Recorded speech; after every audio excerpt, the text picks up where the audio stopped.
ഖുർആനിലെ ഒരായത്ത് ഞാൻ പറഞ്ഞു തരാം. അള്ളാഹുവിന്റെ വിശുദ്ധമായ ഖുർആനിലെ ഒരായത്ത് ഞാൻ പറഞ്ഞു തരാം. ഈ ആയത്ത് നിങ്ങൾ എല്ലാ ദിവസവും ഓതിയ നിങ്ങൾ ഉറപ്പായിട്ടും സ്വർഗത്തിൽ പോകും. അള്ളാഹു ഭാഗ്യം തരുമാറാകട്ടെ. പക്ഷെ അത് ഓതുവോ?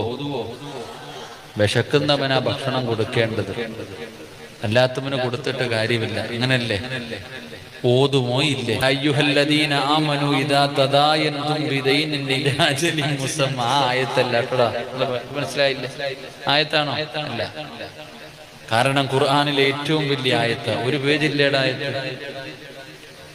ഒരു പേജുണ്ട് ആയത്ത്. അല്ലാഹു നമ്മുടെ മക്കളെയൊക്കെ ഹാഫിളീങ്ങളാക്കി തരുമാറാകട്ടെ. ഒരായത്ത് പഠിക്കാൻ അറിയത്തില്ല. യുസീക്കുമുല്ലാഹു എന്ന് പറയുന്ന ആയത്തെടുത്ത് വെച്ചിട്ട് പഠിക്കാൻ പറയണം എൻ്റെ മക്കള്, അല്ലേ? മുതഅല്ലിമിന്റെ ഒരു ഹാഫിളിന്റെ വില മനസ്സിലാക്കണമെങ്കിൽ യുസീക്കുമുല്ലാഹു ഫീ ഔലാദിക്കും ലിദ്ദക്കരി മിസ്ലു ഹദ്ദിൽ ഉൻസ. ഈ ആയത്തെടുത്ത്, ആ രണ്ട് ആയത്തെടുത്ത് വെച്ചിട്ട് കാണാതെ പഠിക്കാൻ പറയണം. ഇരുന്ന് തപ്പണ കാണണം. മക്കളെ, അള്ളാഹു നമ്മുടെ മക്കളെയൊക്കെ നന്നാക്കി തരുമാറാകട്ടെ. ഞാൻ കുറെ കാലം മുമ്പ്, വർഷങ്ങൾക്ക് മുമ്പ്, വയനാട് ഒരു സ്ഥലത്ത് വഴുതിന് പോയി പ്രസംഗിച്ചു. ഇങ്ങനെ പിരിവ് തുടങ്ങിയപ്പോ മഴ പെയ്യുന്നുണ്ട്. ആ മഴ പെയ്യുന്ന സദസ്സിൽ കപ്പലണ്ടി വിറ്റുകൊണ്ടൊരു പയ്യൻ ഇങ്ങനെ നടക്കുന്നുണ്ട്. പിരിവിന്റെ സമയമായപ്പോ ഇവൻ നേരെ സ്റ്റേജിൽ കയറി വന്നിട്ട് ആ കപ്പലണ്ടി വിറ്റ കാശ് എന്റെ കൈ കൊണ്ട് തന്നിട്ട് പറഞ്ഞു, ഉസ്താദ് ദുആ ചെയ്യാൻ. ഞാൻ ചോദിച്ചു, എന്ത്? എനിക്ക് ഹാഫിളാകണം. കപ്പലണ്ടി വിറ്റുകൊണ്ട് നടന്നവനാ അജ്മലി. അന്ന് ആ മജ്‌ലിസിൽ കയറി വന്നു, കപ്പലണ്ടി വിറ്റ കാശ് തന്നു. ഞാൻ അന്ന് അവന്റെ തലയിൽ കൈവച്ചിട്ട് ആ സദസ്സിൽ വെച്ച് ഞാൻ ദുആ ചെയ്തു. വർഷങ്ങൾ കഴിഞ്ഞു. 2 ആഴ്ച മുമ്പ് ഞാൻ വയനാട് ഒരു സ്ഥലത്ത്, കൊടുവള്ളിക്കടുത്തൊരു സ്ഥലത്ത് വഴുതിന് പോയപ്പോ എന്റെ അടുക്കൽ വന്ന് ചിരിച്ചുകൊണ്ട് നിന്ന് ഫോട്ടോ ഒക്കെ എടുക്കുന്നു. അപ്പോ എന്റെ സുഹൃത്ത് നിസാമി ഉസ്താദ് ചോദിച്ചു, ഉസ്താദെ ഇവനെ നിങ്ങൾക്ക് ഓർമ്മയുണ്ടോ എന്ന് ചോദിച്ചു. ഈ പയ്യനെ, ഈ അജ്മലിനെ നിങ്ങൾക്ക് ഓർമ്മയുണ്ടോ? ഞാൻ പറഞ്ഞില്ല. 9 കൊല്ലം മുമ്പ് വഅലിന്റെ സദസ്സിൽ കപ്പലണ്ടി വിട്ട് നടന്ന പയ്യനാ ഉസ്താദ്. ഇന്നവൻ ഹാഫിളായി, അവൻ ദൗറ ചെയ്തുകൊണ്ടിരിക്കുക. അള്ളാഹു ആ പൊന്നുമോന് സ്വർഗം കൊടുക്കുമാറാകട്ടെ. ഇതൊക്കെ മനുഷ്യന്റെ അവസ്ഥ ഇതാണ് എന്ന് ചിന്തിച്ചു നോക്കിയേ. അള്ളാഹു കൊടുക്കുന്നൊരു നിഅമത്ത്, അള്ളാഹു കൊടുക്കുന്നൊരു ഭാഗ്യം. അള്ളാഹുവിന് സ്വർഗം കൊടുത്ത് അനുഗ്രഹിക്കുമാറാകട്ടെ. എനിക്ക് സത്യം പറഞ്ഞ ജീവിതത്തിൽ രക്ഷപ്പെടാൻ അള്ളാഹു കണ്ടപ്പോൾ ഒരു സന്തോഷം പറഞ്ഞാൽ തീർക്കില്ല. വലിയൊരു സന്തോഷമായി പോയി. കാരണം നമ്മൾ കാരണം ഒരാൾ അതാ. അതുകൊണ്ട് ഞാൻ പറയുന്നു, ഖുർആനിലെ ഒരായത്ത് ഞാൻ പറഞ്ഞു തരാം. ഓതിയ ഞാനും രക്ഷപ്പെടും, നിങ്ങളും രക്ഷപ്പെടും. അള്ളാഹു ഭാഗ്യം തരുമാറാകട്ടെ. ഓതുവോ? അള്ളാഹുവേ, ഈ മജ്‌ലിസിൽ ഇരുന്നു കൊണ്ട് ആരൊക്കെ ഉറക്കെ ഇൻഷാ അല്ലാഹ് പറയുന്നു, മരിക്കുന്ന സമയം ഈ ഇൻഷാ അല്ലാഹ് എന്ന് പറയുന്ന അതേ ശബ്ദത്തിൽ ഷഹാദത്ത് കലിമ ഉറക്കെ പറഞ്ഞു മരിക്കാൻ ഭാഗ്യം കൊടുക്കണേ അല്ലാഹ്. ഇനി പറ, ഓതുവോ? ഇത്ര സൗണ്ടേ ഉള്ളൂ. റോഡി ജയ് വിളിക്കാതിനേക്കാളും ശബ്ദമുണ്ട്. നിനക്ക് ഷഹാദത്ത് കലിമ പറയണ ഇതേ ശബ്ദത്തിൽ പറ, ഇൻഷാ അല്ലാഹ്. അൽഹംദുലില്ലാ, അല്ലാഹു ഭാഗ്യം തരുമാറാകട്ടെ. ഓതൂല്ലേ? എന്താ പ്രതിഫലം? ഓസിനാരും ഓതണ്ടോ? സ്വർഗം മിന്നല്ലേ? സ്വർഗം മരിച്ചതിന് ശേഷമല്ലേ? ദുനിയാവിൽ കിട്ടുന്ന പ്രതിഫലം ഞാൻ പറഞ്ഞുതരാം. ഓസിനൊന്നും ഓതണ്ട. ഈ ആയത്ത് നിങ്ങളാരും ഓസിനോദണ്ട. എന്റെ പ്രിയപ്പെട്ട സഹോദരങ്ങളെ, സഹോദരിമാരെ, അല്ലാഹുവിന്റെ ഖുർആനിന്റെ ഒരായത്തിന്റെ മഹത്വം പറയാം. 6600 പരം വരുന്ന ആയത്തിന്റെ മഹത്വമല്ല, അല്ലാഹുവിന്റെ വിശുദ്ധമായ ഖുർആനിലെ ഒറ്റ ആയത്തിന്റെ മഹത്വമാണ് ഞാൻ പറയുന്നത്. നബി ഉമാമത്തുൽ ബാഹിരി റളിയല്ലാഹു തആല അൻഹു നിവേദനം ചെയ്യുന്ന ഹദീസ്. ഈ ആയത്ത് നിങ്ങൾ പാരായണം ചെയ്താൽ നിങ്ങൾക്ക് ഒരേ ഒരു പ്രതിഫലമേ ഉള്ളൂ. എന്താണ് പ്രതിഫലമെന്നറിയുമോ? ലഹും ജന്നാത്തുൻ തജ്രി മിൻ തഹ്തിഹൽ അൻഹാർ തോട്ടവും റുമ്മാനും രസമുള്ളതാ കദളിപ്പഴം തിന്നാനും താരാട്ടു പാടാൻ തോഴിമാർ പലരുണ്ട് കൈമുട്ടുവാൻ ചില ദാസിമാർ വരവുണ്ട് മണിയില്ല റബ്ബേ വാങ്ങുവാനാബീട് കൊതിയുണ്ട് വല്ലപ്പോഴും അതിനോട് അതിലേക്കു നീയൊരു പാസുതാ മന്നാനേ അതു നിന്റെ പക്കൽ മാത്രമാഹന്നാനേ അല്ലാഹുവിന്റെ സ്വർഗമുണ്ടടാ ചെറുപ്പക്കാരാ പെങ്ങളെ അല്ലാഹുവിന്റെ ഖുർആനിലെ ഒരായത്താ ഞാൻ പറയുന്നത് ഇത് പാരായണം ചെയ്താ നിനക്ക് സ്വർഗമുണ്ട് സ്വർഗമുണ്ട് സ്വർഗമുണ്ട് അത് ദുനിയാവിൽ നിനക്ക് അല്ലാഹു തരുന്ന പ്രതിഫലം പറയാ എന്റെ പ്രിയപ്പെട്ടവര് ഈ ദുനിയാവിൽ അല്ലാഹു തരുന്ന പ്രതിഫലം എന്തെന്നറിയുമോ എന്റെയും നിങ്ങളുടെയും ജീവിതത്തിലെ ഏറ്റവും വലിയ മോഹം സ്വർഗത്തില് പോകണമെന്നല്ല ജീവിതത്തിലെ ഏറ്റവും വലിയ മോഹം സ്വർഗത്തില് പോകണമെന്നല്ല പിന്നെ എന്റെയും നിങ്ങളുടെയും ജീവിതത്തിലെ ഏറ്റവും വലിയ അഭിലാഷമെന്താ ഈ ലോകത്തിൽ നിന്ന് യാത്ര പറയുമ്പോ ഖാബിദുൽ അർവാഹു മലക്ക്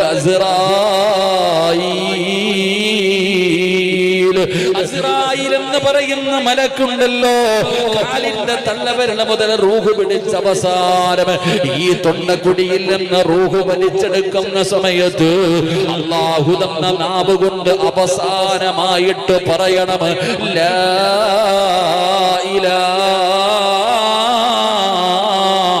ഇലാഹ ഇല്ലല്ലാഹ് ഷഹാദത്ത് കലിമ പറഞ്ഞു മരിക്കണ്ട ഷഹാദത്ത് കലിമ പറഞ്ഞു മരിക്കണ്ട അല്ലാഹുവിന്റെ ഖുർആൻ പറഞ്ഞല്ലോ കുല്ലു നഫ്സിൻ ദായിഖത്തുൽ മൗത്ത് വഇന്നമാ തുവഫൗന ഉജൂറകും യൗമൽ ഖിയാമ ഫമൻ സുഖസിക അനിൻ നാർ വഉദ്ഖിലൽ ജന്നത ഫഖദ് ഫാസ് വമൽ ഹയാത്തുദ് ദുനിയാ ഇല്ലാ മതാഉൽ ഗുറൂർ എന്റെ പ്രിയപ്പെട്ടവരെ ആരാണ് വിജയിച്ചവനെന്ന് ഖുർആൻ പറയുകയാണ് ഏറ്റവും വലിയ അഭിലാഷമെന്ത് അല്ലയല്ലേ പറഞ്ഞത് യാ അയ്യുഹല്ലദീന ആമനു തഖുല്ലാഹ ഹഖ്ക തുഖാതി വലാ തമൂതുന്ന ഇല്ലാ വഅൻതും മുസ്ലിമൂൻ നിങ്ങൾ മുസ്ലിമായിട്ടേ മരിക്കാവൂ നിങ്ങൾ ഷഹാദത്ത് കലിമ പറഞ്ഞിട്ടേ മരിക്കാവൂ അല്ലാതെ നിങ്ങൾ മരിക്കല്ലേ വവസാ ബിഹാ ഇബ്രാഹീം ബനീഹി വയഅഖൂബ് യാ ബനിയ ഇന്നല്ലാഹ അസ്തഫാ ലകുമുദ്ദീന ഫലാ തമൂതുന്ന ഇല്ലാ വഅൻതും മുസ്ലിമൂൻ പ്രവാചകന്മാര് തന്നെ മക്കളോട് വസിയത്ത് ചെയ്യുകയാ മുസ്ലിമായിട്ടേ മരിക്കാവൂ മുസ്ലിമായിട്ടേ മരിക്കാവൂ പ്രവാചകന്മാര് ദുആ ചെയ്തല്ലോ റബ്ബിഖദ് ആതൈതനീ മിനൽ മുൽക് വഅല്ലംതനീ മിൻ തഅവീലിൽ അഹാദീസ് അവസാനം പറയുന്നു തവഫനി മുസ്ലിമാ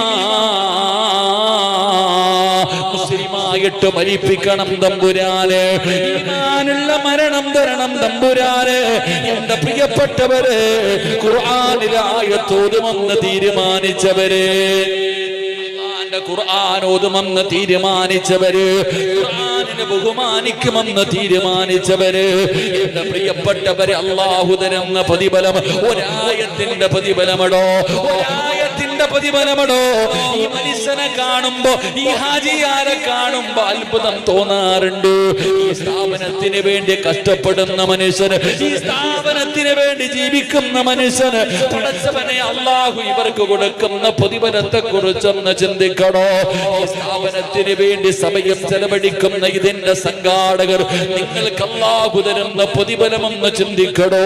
മക്കളുടെ ദുആ വേണ്ടല്ലോ, ഭാര്യയുടെ ദുആ വേണ്ടല്ലോ, ഈ സ്ഥാപനത്തിൽ പഠിക്കുന്ന ഒരൊറ്റ വിദ്യാർത്ഥിയുടെ ദുആ പോലെ നിങ്ങൾക്ക് രക്ഷപ്പെടാൻ അല്ലാഹുവേ അർഹമായ പ്രതിഫലം കൊടുക്കണേ അല്ലാഹ്. എന്റെ പ്രിയപ്പെട്ടവരെ, ഒന്നാമത്തെ പ്രതിഫലം ഇൻഷാ അല്ലാഹ് പറഞ്ഞവര്, ഇൻഷാ അല്ലാഹ് പറഞ്ഞവരെ, അല്ലാഹു നിനക്ക് തരുന്ന ഒന്നാമത്തെ പ്രതിഫലം നല്ല മരണമാ. അതിനെക്കാരും വേറെ ഒന്നുമില്ലല്ലോ, അതിനെക്കാരും വേറെ ഒന്നുമില്ലല്ലോ. എന്റെ പ്രിയപ്പെട്ടവര്, സിറാജ് വലിയവനാകുന്നത് എപ്പോഴെന്നറിയോ? ജീവിച്ചിരിക്കുന്ന കാലത്ത് ഞാൻ വഴുതിന് കയറുമ്പോ ആരോ പറഞ്ഞു പ്രഭാഷണ തലയിലെന്തോ ആനയെന്ന്. ചുമ്മാതെ. എടാ, ഞാൻ എപ്പോഴാ നല്ലവനാകുന്നറിയോ?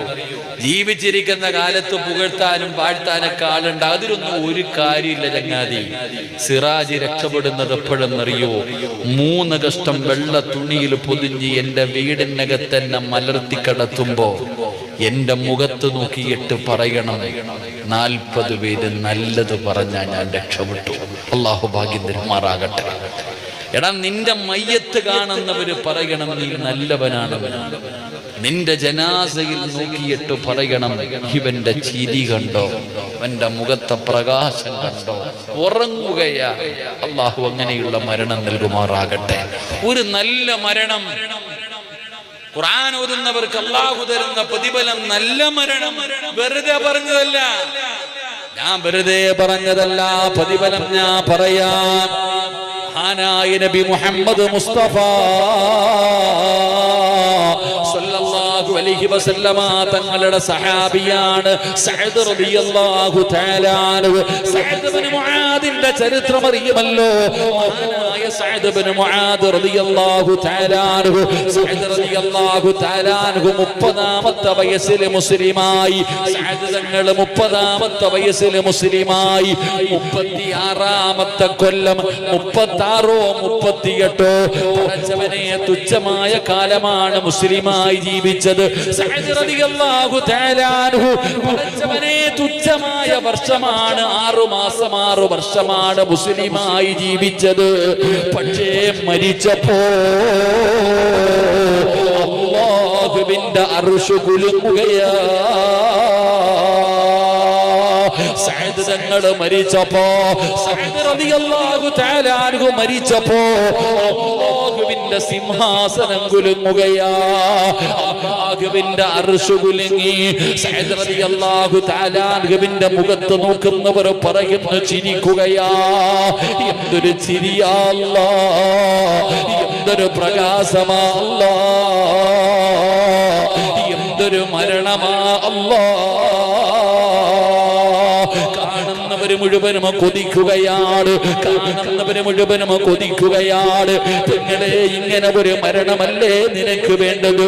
മയ്യത്ത് കാണാൻ വരുന്നവര് മുഴുവനും നിന്റെ മുഖത്ത് നിന്ന് കണ്ണെടുക്കാതെ നോക്കണ്ടേ? എന്തൊരു വെളിച്ചമാ അല്ലാഹ്. ഷഹീദിന്റെ കൂലി കിട്ടുന്ന മരണം കൊടുത്തല്ലോ. വെള്ളിയാഴ്ച മരിച്ചില്ലേ, സുജൂദിൽ കിടന്ന് മരിച്ചില്ലേ, ഒന്നുകൂടി മരിച്ചില്ലേ. എത്ര വലിയ ഭാഗ്യവാരാ.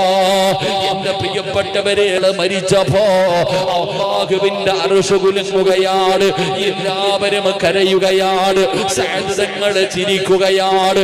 റബ്ബേ, ജനാസ ചുമക്കുമ്പോ സഹാബത്ത് പറയുന്നു, യാ റസൂലല്ലാഹ്, മയ്യത്തിന് ഭാരമില്ല നബിയേ. അല്ലാഹുവേ റസൂലുള്ളാഹി തങ്ങള് തള്ളവരള കുത്തികെട്ട് നടന്നു പോവുകയാ. സഅദ് റളിയല്ലാഹു തആല അൻഹുവിന്റെ ജനാസ കൊണ്ടുപോകുമ്പോ ലോകത്തിന്റെ നേതാവ് തള്ളവരള കുത്തികെട്ട് നടന്നു പോവുകയാണ്. സഹാബത്ത് ചോദിക്കുന്നു, നബിയേ യാ റസൂലല്ലാഹ്, എന്തിനാ നബിയേ തള്ളവരള കുത്തികെട്ട് നടക്കുന്നത്? എന്തിനാണ് നബിയേ? സഹാബാ സ്ഥലമില്ല, സ്വഹാബ നടക്കാ സ്ഥലമില്ല, സ്വഹാബ. മയ്യത്തിന് ഭാരമില്ലാത്തതിന്റെ കാരണം എന്തെന്നറിയോ? ചുമക്കുന്നത് മലക്കുകളാ. അല്ലാഹുവേ, എന്റെ പ്രിയപ്പെട്ട ഉപ്പമാരെ, ചെറുപ്പക്കാരാ, ഖുർആനിനെ സ്നേഹിച്ചാൽ, അല്ലാഹുവിന്റെ ഖുർആൻ പാരായണം ചെയ്താൽ നിനക്ക് റബ്ബ് തരുന്ന രണ്ടാമത്തെ പ്രതിഫലം എന്തെന്നറിയോ? ഒരുമടാ, ഇന്ത്യയുടെ പ്രധാനമന്ത്രിയല്ല, ഇന്ത്യയുടെ പ്രസിഡന്റ് അല്ല, സൗദിയുടെ രാജാവൻ ആര് വരുമെന്നറിയോ? ജനിച്ചത് മുതൽ മരിക്കുന്ന കാലം വരെ പാപം ചെയ്യാത്ത, പാപം പറയാത്ത, പാപം കാണാത്ത അല്ലാഹുവിന്റെ മലക്കുകളുണ്ടല്ലോ. يعصون الله ما أمرهم ويفعلون ما يؤمرون. അല്ലാഹുവിന്റെ കൽപ്പനകൾ മാത്രം അനുസരിച്ചുകൊണ്ട് ജീവിക്കുന്ന പടച്ച റബ്ബിന്റെ മലക്കുകളുണ്ടല്ലോ. അവരാകാശ ലോകത്ത് നിന്നിറങ്ങി വരികയാ. എന്തിനെന്നറിയോ? നിന്റെ ജനാസ കബറടക്കാൻ, നിന്റെ ജനാസ ചുമക്കാൻ, നിന്റെ ജനാസ നിസ്കരിക്കാൻ അല്ലാഹുവിന്റെ മലക്കുകൾ ഇറങ്ങി വരികയാ. സഹാബാ, മലക്കുകൾ കാരണം തലം കിട്ടിയുള്ളൂ. അല്ലാഹുവിന്റെ പ്രവാചകൻ അവിടെന്ന് പറയുമ്പോ മൂന്നാമത്തെ പ്രതിഫലം എന്തെന്നറിയോ? മൂന്നാമത്തെ പ്രതിഫലം എന്തെന്നറിയോ? അല്ലാഹുവിന്റെ പരിശുദ്ധമായ ഖുർആൻ പഠിച്ച മക്കളെ മണ്ണ് തിന്നില്ലല്ലോ, മണ്ണ് തിന്നില്ലല്ലോ. കബറിനകത്ത് കൊണ്ടുവച്ചാൽ മണ്ണ് തിന്നാത്ത ശരീരങ്ങളിൽ പെട്ടതല്ലേ ഈ നിരന്നിരിക്കുന്ന മക്കള്. നിന്റെ പൊന്നുമോനെ തൊടണമെങ്കിൽ ഉളുവെടുക്കണമല്ലോ. അഫ്ലീങ്ങളായ മക്കളെ തൊടണമെങ്കിൽ മുഫസ്സിരീങ്ങളെ പടച്ചവര് മഹത്തുക്കളെ പറയുന്നവരവരെ തൊടണമെങ്കിൽ ഉളുവെടുക്കണമെന്നാണ്. ഇവരെ മണ്ണ് തിന്നില്ലല്ലോ, ഇവരെ പുഴുക്കൾ തിന്നില്ലല്ലോ. അല്ലാഹുവിന്റെ ഖുർആൻ പഠിക്കുന്ന മക്കൾക്ക് എത്ര മഹത്വമെങ്കിലും എന്റെ പ്രിയപ്പെട്ടവരെ, മഹാനായ സഅദ് തങ്ങൾക്ക് ഖബർ കുടിക്കുകയാ. സഅദ് റളിയല്ലാഹു തആല അൻഹുവിന്റെ ജനാസ ഖബറടക്കാൻ ഖബർ കുടിക്കുമ്പോ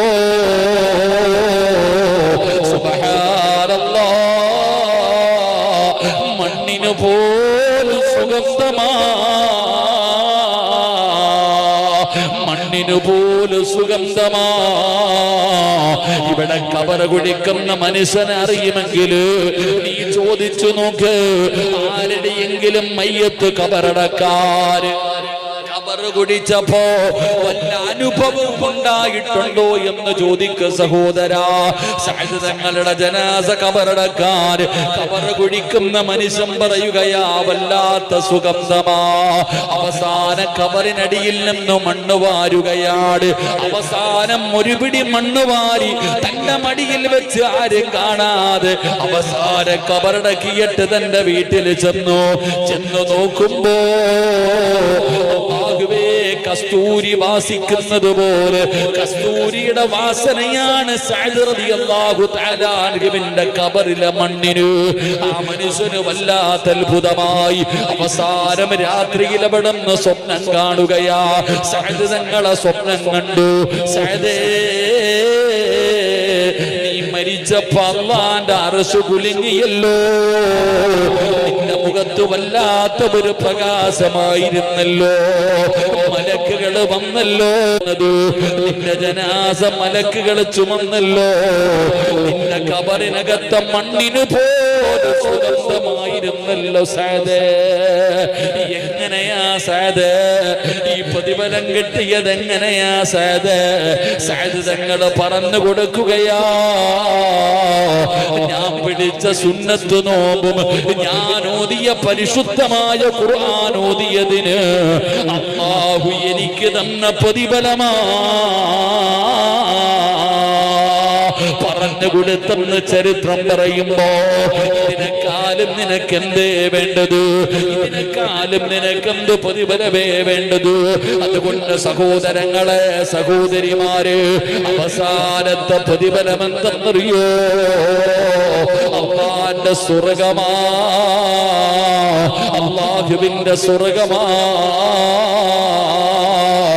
നിന്റെയും സ്വർഗത്തിന്റെ ഇടയിൽ ഒരേ ഒരു മറയേ ഉള്ളൂ. തോതുന്നവനുണ്ടല്ലോ, അവന്റെയും സ്വർഗത്തിന്റെയും ഇടയിൽ ഒരു മറയല്ലാതെ മറ്റൊരു മറയുമില്ലെന്ന് ആദരവായ പ്രവാചകൻ നബി മുഹമ്മദ് മുസ്തഫ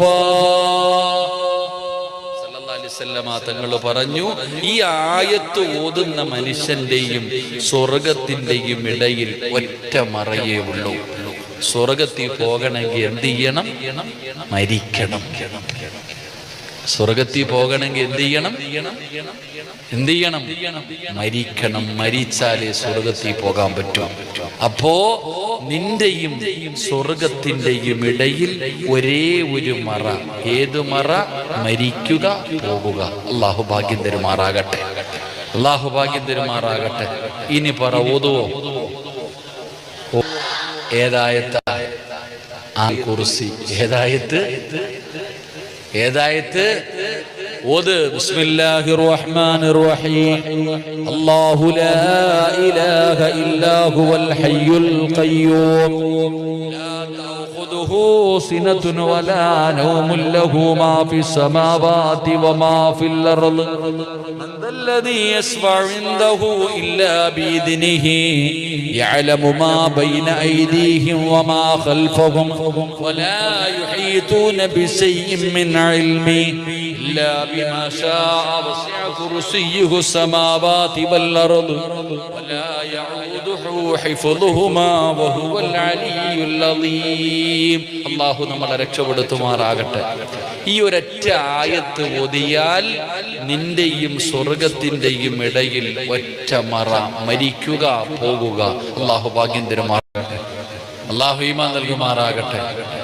എന്റെ പ്രിയപ്പെട്ട സഹോദരങ്ങളെ, ഇവിടുത്തെ കുട്ടികൾക്കൊക്കെ എങ്ങനെ ഭക്ഷണമൊക്കെ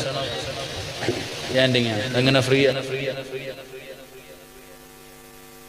അൽഹംദുലില്ലാ, ഇൻഷാ അല്ലാഹ്. ഇത് പിടിച്ചോ നിങ്ങൾ തന്നെ, എനിക്ക് പിരിക്കാനൊന്നും വയ്യ. ഇൻഷാ അല്ലാഹ്, അല്ലാഹു ഈമാൻ നൽകുമാറാകട്ടെ. എന്റെ പ്രിയപ്പെട്ട സഹോദരങ്ങളെ, 60 വിദ്യാർത്ഥികൾ ഇവിടെ പഠിക്കുന്നുണ്ട്. അല്ലാഹു മക്കൾക്ക് നാഫിയ ഇൽമ നൽകുമാറാകട്ടെ. എന്റെ പ്രിയപ്പെട്ട സഹോദരങ്ങളെ, പ്രതിഫലം എന്തെന്നറിയും? നാളെ അള്ളാഹുവിന്റെ സ്വർഗത്തിന്റെ മുന്നിൽ ഒരു മത്സരം നടക്കുകയാണ്. 3 ആൾക്കാരാണ് നാളെ സ്വർഗത്തിന്റെ മുന്നിൽ മത്സരിക്കുന്നത്. ആദ്യം എനിക്ക് കയറണം, എനിക്ക് കയറണം, എനിക്ക് കയറണം. ആരൊക്കെയാ? 1 ഷഹീദ്, 2 ആലിം, 3 ഹജ്ജ് ചെയ്ത ഹാജി. 3 പേർക്കും സ്വർഗമുണ്ടല്ലോ. അപ്പൊ ആദ്യം എനിക്ക് കയറണം, എനിക്ക് കയറണം എന്ന് പറഞ്ഞിട്ട് മത്സരിക്കുകയാണ്. അപ്പൊ അല്ലാഹു സുബ്ഹാനഹു വ തആല ഷഹീദായ മനുഷ്യനോട് ചോദിക്കും, നീ നിന്റെ ജീവിതം അള്ളാഹുവിന്റെ ദീനിന് വേണ്ടി ചിലവഴിച്ചവന, വലിയ മഹത്വം ഷഹീദിന്. അള്ളാഹു ഷഹീദായി മരിക്കാൻ ഭാഗ്യം തരുമാറാകട്ടെ. സ്വർഗത്തിലേക്ക് ആദ്യം കയറാൻ ഞാനാ കാരണം, എന്റെ ജീവിതം ഞാൻ നിനക്ക് വേണ്ടി മാറ്റിവെച്ചു പഠിച്ചവനെ. അങ്ങനെ അള്ളാഹുവിന്റെ മുന്നിൽ ഈ ശുഹദായ മനുഷ്യൻ ഇങ്ങനെ പറയുമ്പോ അള്ളാഹു ചോദിക്കും, നീ ചെയ്തതൊക്കെ ശരിയാ, നിനക്ക് വലിയ പ്രതിഫലമുണ്ട്. പക്ഷേ ഈ പ്രതിഫലമൊക്കെ നിനക്ക് പറഞ്ഞു തന്നതാരാ? ഷഹീദായാൽ ആ ഷഹീദായ മനുഷ്യന് കിട്ടുന്ന പ്രതിഫലം പറഞ്ഞു തന്ന ആരാ? അത് ഉസ്താദല്ലേ പറഞ്ഞു തന്നെ, ഉസ്താദല്ലേ പറഞ്ഞു തന്നെ. അപ്പൊ നിന്നെക്കാലും മുമ്പേ സ്വർഗത്തിൽ കയറേണ്ടത് ഉസ്താദല്ലേ? ആ മനുഷ്യൻ പറയും, അതേ പടച്ചവനെ, മാറുന്നില്ലേ. രണ്ടാമത് ഹജ്ജിന് പോയ ഹാജി. ഹജ്ജിന് പോയ ഹാജി ആ മനുഷ്യൻ പറയുന്ന ഹജ്ജുൽ മബ്റൂർ ലൈസ ലഹു സവാബുൻ ഇല്ലൽ ജന്ന. നിനക്ക് തന്ന സമ്പത്ത് ചെലവഴിച്ച് ഞാൻ ഹജ്ജ് ചെയ്തവനാ അല്ലാഹ്, നിനക്ക് സ്വർഗ്ഗം ഉണ്ടല്ലോ അല്ലാഹ്, ഞാനല്ലേ പോണ്ട പടച്ചോനെ. എല്ലാം ശരി തന്നെ, നീ എന്റെ അതിഥിയായി വന്നവനാ, നിനക്ക് പ്രതിഫലമുണ്ട്, സ്വർഗമുണ്ട്, എല്ലാം ഉണ്ട്. നിനക്കിത് പറഞ്ഞു തന്നതാരാ? ഹജ്ജ് ചെയ്താൽ പ്രതിഫലം കിട്ടുമെന്നും ഹജ്ജിന്റെ അമലുകൾ പഠിപ്പിച്ചു തന്നത് ആരാ നിനക്ക്? അതൊരു ഉസ്താദാ പഠിപ്പിച്ചു തന്നത്. അപ്പൊ ഉസ്താദല്ലേ ആദ്യം പോകേണ്ടത്? അതെ അല്ലാഹ്, മാറുന്നില്ലേ? അപ്പൊ ഉസ്താദ് വിചാരിക്കും, അപ്പൊ ഞാനല്ലേ ആദ്യം കയറണ്ടേ? ആദ്യം കയറേണ്ടത് ഞാനല്ലേ? അള്ളാഹു ആലിമിനോട് ചോദിക്കും, നിനക്ക് വലിയ മഹത്വമുണ്ട്, നീ വലിയ സ്ഥാനമുള്ളവനാ, നിനക്ക് വലിയ പ്രതിഫലമുണ്ട്, ഇൽമു തന്നവനാ ഞാൻ, അൽഹംദുലില്ലാഹ്, എന്തുകൊണ്ടും നീ സ്വർഗത്തിലേക്ക് കടക്കാൻ യോഗ്യനാ. അപ്പൊ അള്ളാഹു ചോദിക്കുന്ന ഒരു ചോദ്യമുണ്ട്, നീ പഠിക്കുന്ന കാലത്ത് നിനക്ക് ഭക്ഷണം തന്നതാരാ? നിനക്ക് കടക്കാനുള്ള സൗകര്യം ചെയ്തു തന്നാരാ? അത് പാവങ്ങളാ അല്ലാഹ്, നാട്ടുകാരാ അല്ലാഹ്. ഈ നാട്ടുകാരാ അല്ലാഹ് എനിക്ക് ഖുർആൻ പഠിക്കുമ്പോ ഭക്ഷണം തന്നത്, താമസിക്കാൻ സൗകര്യം തന്നത്, സ്വന്തം മക്കളെ പോലെ സ്നേഹിച്ച ഒരുപാട് പേരുണ്ട് പടച്ചവനെ. അപ്പൊ അള്ളാഹു ചോദിക്കും, അവരല്ലേടാ ആദ്യം കിടക്കേണ്ടത്? ഈ 60 മക്കളെ സ്നേഹിക്കുന്നവരെ, ഈ 60 മക്കൾക്ക് ഭക്ഷണം കൊടുക്കുന്നവരെ, ഈ 60 മക്കളെ ആദരിക്കുന്നവരെ, ഇവരെക്കാളും മുമ്പേ സ്വർഗത്തിൽ കടക്കാൻ നിനക്ക് അവസരമുണ്ട്. അള്ളാഹു നമുക്ക് ഭാഗ്യം നൽകുമാറാകട്ടെ. അള്ളാഹു നമുക്ക് ഭാഗ്യം നൽകുമാറാകട്ടെ.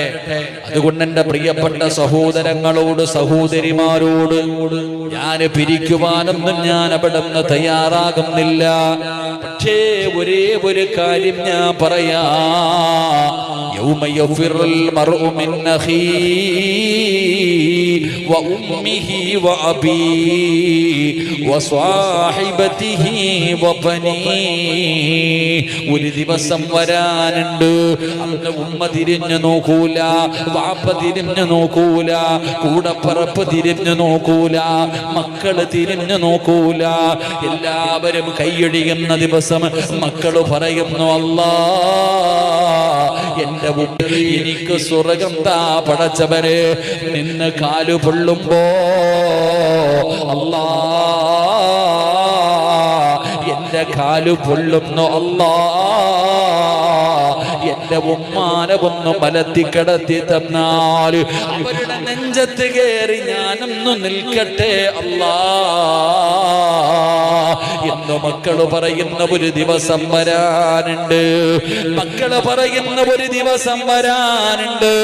എന്റെ പ്രിയപ്പെട്ടവരെ, ഒരാളും നിങ്ങളെ തിരിഞ്ഞു നോക്കാത്ത ദിവസം, ഒരാളും പരിഗണിക്കാത്ത ദിവസം, അല്ലാഹുവിന്റെ കോടതിയിൽ നിങ്ങൾ ഇങ്ങനെ നഫ്സി നഫ്സി നഫ്സിയാ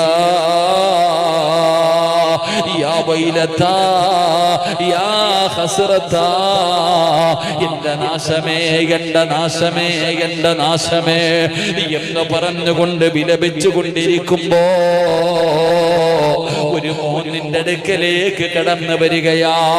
ഉപ്പാ പെങ്ങളെ, ഒരു ജുബ്ബയും തൊപ്പിയും ധരിച്ച ഒരു പൊന്നുമകൻ നിന്റെ അടുക്കലേക്ക് വരികയാ.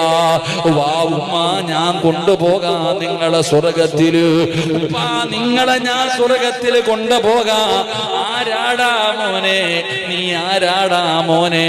നിന്നെ എനിക്ക് പരിചയമില്ലല്ലോ, എന്റെ മക്കള് പോലും എന്നെ തിരിഞ്ഞു നോക്കുന്നില്ലല്ലോ, എന്റെ കൂടപ്പറപ്പുകൾ പോലും എന്നെ പരിഗണിക്കുന്നില്ലല്ലോ, എന്റെ മാതാപിതാക്കള് കണ്ട പരിചയം കാണിക്കുന്നില്ലല്ലോ. ഈ ദിവസത്തിൽ നീ ആരാ എന്നെ സ്വർഗത്തിൽ കൊണ്ടുപോകാൻ? അന്നാ പൊന്നുമകൻ പറയുന്ന, ഉപ്പാ 40 പേരെ സ്വർഗത്തിൽ കൊണ്ടുപോകാൻ അല്ലാഹു അവസരം തന്നിരിക്കുകയാ. 40 പേരെ സ്വർഗത്തിൽ കൊണ്ടുപോകാൻ അല്ലാഹു എനിക്ക് 40 പേരെ സ്വർഗത്തിൽ കൊണ്ടുപോകാൻ അല്ലാഹു എനിക്ക് അവസരം നൽകിയിരിക്കുകയാ. പാപ്പാ, ഒരാള് നിങ്ങളാ, ഒരാള് നിങ്ങളാ. ഞാനും നിങ്ങളും തമ്മിലുള്ള പരിചയം എന്തെന്നറിയോ? നിങ്ങളുടെ നാട്ടിൽ ഖുർആൻ പഠിക്കുന്ന കാലത്ത് എനിക്ക് കഴിക്കാൻ ഭക്ഷണം തന്നത് നിങ്ങളാ വാപ്പാ. ഈ ഇരിക്കുന്ന 60 വിദ്യാർത്ഥികൾ ഇവര് സാധാരണ ആൾക്കാരല്ല. 40 പേരെ സ്വർഗത്തിൽ കൊണ്ടുപോകാൻ അർഹതയുള്ളവരായി മക്കൾ. അല്ലാഹു ഈമാൻ നൽകുമാറാകട്ടെ. അതുകൊണ്ട് സഹോദര, എപ്പോ എവിടെ വെച്ചാണ് മരണം വരുന്നതെന്നറിയില്ല, ഏത് രീതിയിലാണ് വരുന്നതെന്നറിയില്ല. അല്ലാഹു പെട്ടെന്നുള്ള മരണങ്ങളെ തൊട്ട് കാക്കുമാറാകട്ടെ. ഉറക്കെ പറയടോ. എന്നെ പലരും ഫോൺ വിളിക്കും, ഉസ്താദേ വാപ്പ മരിച്ചു, ഉമ്മ മരിച്ചു, കൂടപ്പുറപ്പ് മരിച്ചു. ഞാൻ പറയും അള്ളാഹുവിന്റെ തീരുമാനമാണ്, ക്ഷമിക്ക്, അള്ളാഹു സ്വർഗം കൊടുക്കട്ടെ എന്ന് ഞാൻ എന്നോട് പറയുന്നവരോടൊക്കെ ഞാൻ പറയും. പക്ഷെ ഇനി അത് പറയൂല. കാരണം എന്തെന്നറിയുമോ? അതിൻ്റെ വേദന എന്താണെന്ന് അറിയണമെങ്കിൽ നമ്മുടെ വീട്ടിൽ ആരെങ്കിലും മരിക്കണം. ചിലപ്പോ ഞാൻ പെട്ടെന്ന് നിസ്സാരം പോലെ അള്ളാഹു പുറത്തു കൊടുക്കട്ടെ, നമ്മൾ എന്തെങ്കിലും തിരക്കിലായിരിക്കും, ഞാൻ ഇങ്ങനെ പറയും. പക്ഷേ അതിൻ്റെ വേദന എന്താണെന്ന് ഞാൻ ഇപ്പോഴും അനുഭവിച്ചു കൊണ്ടിരിക്കുകയാണ്. കാരണം എൻ്റെ ജ്യേഷ്ഠൻ നിന്ന നിപ്പിനാ പോയെ. എൻ്റെ പ്രിയപ്പെട്ട സഹോദരൻ അള്ളാഹുവിന്റെ തീരുമാനത്തിന്റെ മുന്നിൽ തലതാഴ്ത്തി ഹാഫിള ആലിമ അള്ളാഹുവിന്റെ പള്ളിയിൽ അസർ നമസ്കരിച്ചു കൊണ്ടിരിക്കുമ്പോഴാ പോയത്. അള്ളാഹു ഖബറിനെ സ്വർഗമാക്കി കൊടുക്കുമാറാകട്ടെ. സത്യം പറഞ്ഞാൽ ഇതുവരെ ഞങ്ങളുടെ കുടുംബം അതിന്റെ ഷോക്കിൽ നിന്ന് മാറിയിട്ടില്ല. കാരണം ഒരു രോഗവുമില്ല, പ്രഷറോ ഷുഗറോ കൊളസ്ട്രോളോ ഒന്നുമില്ല. അതാ മനുഷ്യൻ. 42-ാമത്തെ വയസ്സിൽ അള്ളാഹുവിന്റെ മുന്നിൽ സ്വന്തമായിട്ടൊരു വീട് കെട്ടി 98% വീടിന്റെ പണി കഴിഞ്ഞു. അതാ സങ്കടം പറ്റാഞ്ഞത്. താങ്ങാൻ പറ്റാത്ത വേദന എന്ന് പറഞ്ഞാൽ സ്വന്തമായിട്ടൊരു വീട് പണിതു, 98% പണിതു. നിക്കാഹ് കഴിഞ്ഞു, ഭാര്യ വിളിച്ചോണ്ട് വന്നില്ല. താമസിച്ച വിവാഹം കഴിച്ച, വീട് കെട്ടിയിട്ടേ വിളിച്ചോണ്ട് വരുമെന്ന് വാശി. എൻ്റെ പ്രിയപ്പെട്ടവരെ, തൻ്റെ ഭാര്യയുടെ കൂടെ ഒരു ദിവസം കിടന്നുറങ്ങാൻ, താൻ കഷ്ടപ്പെട്ടു വെച്ച വീടിനകത്ത് ഒരു രാത്രി ഉറങ്ങാൻ ഭാഗ്യം കിട്ടിയില്ല. പക്ഷേ പോയപ്പോൾ വല്ലാത്തൊരു മരണമായിരുന്നു. അൽഹംദുലില്ലാഹ്, അല്ലാഹു ഖബറിനെ സ്വർഗമാക്കി കൊടുക്കുമാറാകട്ടെ. മരിച്ച ഉമ്മ ജീവിച്ചിരിക്കുന്ന സമയത്ത് മരിക്കണം. എപ്പോ മരിക്കണം? പറയടോ, എപ്പോ മരിക്കണം? നമ്മുടെ ഉമ്മമാര് ജീവിച്ചിരിക്കുന്ന സമയത്ത് മരിക്കണം. കാരണം എന്തെന്നറിയോ? ഒരു ഉമ്മാടെ ദുആയോളം ലോകത്ത് വേറെ ഒന്നുമില്ലടോ. ഒരു ഉമ്മാടെ ദുആയോളം ലോകത്ത് വിലയുള്ള ഒന്നുമില്ല. സ്വന്തം മകന്റെ മയ്യത്ത് കാണുമ്പോ വെള്ളത്തുണിയിൽ പുതച്ചു കിടത്തിയിരിക്കുന്ന പൊന്നുമകന്റെ മയ്യത്തിന്റെ മുമ്പിൽ വെച്ചൊരു ഉമ്മ നെഞ്ചുപൊട്ടിയിട്ട് അള്ളാനോട് പറയുകയാ, അല്ലാ എൻ്റെ മോന് സ്വർഗം കൊടുക്കണല്ല, എൻ്റെ മോന് നീ സ്വർഗം കൊടുക്കണേ അല്ല. അതിനേക്കാളും ഒരു ദുആ ലോകത്തേതട ഉള്ളേ? നെഞ്ചു പൊട്ടിയിട്ടല്ലേ പറയാ. എൻ്റെ ജ്യേഷ്ഠന്റെ മയ്യത്തിന്റെ മുമ്പിൽ നിന്ന് എൻ്റെ ഉമ്മ കരയുന്നത് എനിക്ക് ഇപ്പോഴും ഓർമ്മ. അള്ളാഹു ആ സാധുവിന് ക്ഷമ കൊടുത്ത് അനുഗ്രഹിക്കുമാറാകട്ടെ. വല്ലാത്ത വേദനയാണ്. പെറ്റ തള്ളയ്ക്കല്ലേ അറിയതിൻ്റെ വേദന എന്താണെന്ന്. ഞാൻ പറഞ്ഞു വന്നത്, ഇത്രയൊക്കെ മനുഷ്യന്റെ ജീവിതത്തിന് വിലയുള്ളൂ.